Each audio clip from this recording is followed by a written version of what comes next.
पंजाबी दे दो दोड़े थाड़ी समातां दी नज़र करना इस दौरे जदीद दी मंडी विच मसे इज्जत बचा के वल आया।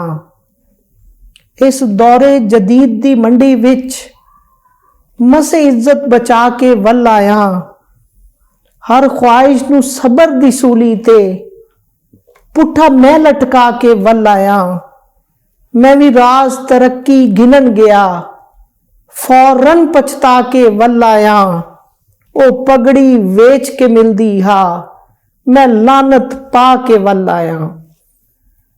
ओदे शीश महल एदे कुल्लीए किसे गिनन शुमार च नहीं आंदी।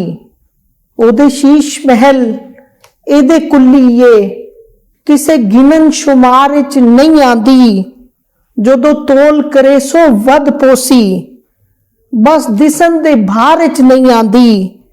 गुरबत दा खैरात सरमाया है, जड़ी लख हजार च नहीं आंदी।